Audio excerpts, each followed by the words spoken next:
দেশের দক্ষিণ পশ্চিম অঞ্চলে চিকিৎসা সেবায় যুক্ত হচ্ছে নতুন পালক। দীর্ঘ প্রতীক্ষার পর ৫০০ শয্যার মেডিকেল কলেজ হাসপাতাল পেতে যাচ্ছে যশোরবাসী। ২০১০ সালের আগস্টে শুরু হয় মেডিকেল কলেজের কার্যক্রম। এরপর এক যুগেরও বেশি সময় অর্থ বরাদ্দ জটিলতায় পিছিয়ে যায় প্রকল্পের কার্যক্রম, যা নিয়ে বিভিন্ন সময় হয় আন্দোলন। অবশেষে গত জুনে শুরু হয় ৫০০ শয্যার হাসপাতালের নির্মাণ কাজ, যাতে ব্যয় ধরা হয়েছে ৬৭৬ কোটি টাকা। কাজ চলছে পুরোদমে। এতে সন্তুষ্ট মেডিকেলের শিক্ষার্থী ও স্থানীয়রা।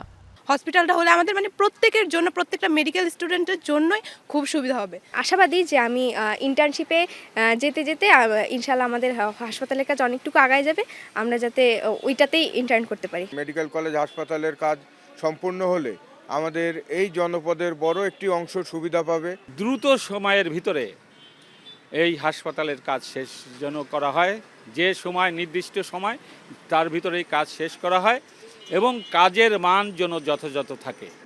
কর্মকর্তারা জানান, চলমান প্রকল্প তৈরি হবে ১০ তলা বিশিষ্ট ৫০০ শয্যার হাসপাতাল।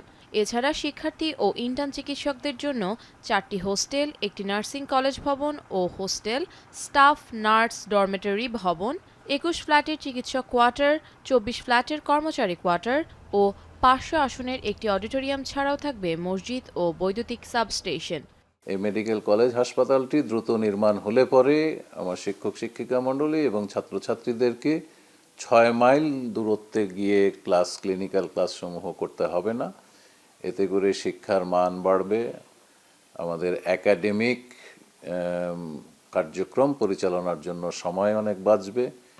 শিক্ষকরা বলছেন, হাসপাতালটির অভাবে শিক্ষার্থীদের ক্যাম্পাস থেকে ৫ কিলোমিটার দূরে যশোর জেনারেল হাসপাতালে গিয়ে ব্যবহারিক ক্লাস করানো হয়। এছাড়া ৯টি ব্যাচ এই সীমাবদ্ধতার মধ্যে দিয়ে শেষ করেছে শিক্ষা কার্যক্রম। ফলে দ্রুত সময়ে নির্মাণ কাজ শেষ হলেই শিক্ষার্থীদের কষ্ট কমার পাশাপাশি সুচিকিৎসা পাবে সাধারণ মানুষ।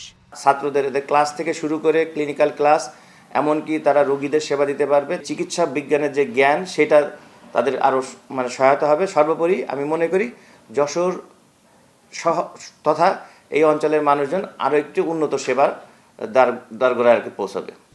চলমান এই প্রকল্পের কাজ শেষ হবে ২০২৮ সালের জুনে।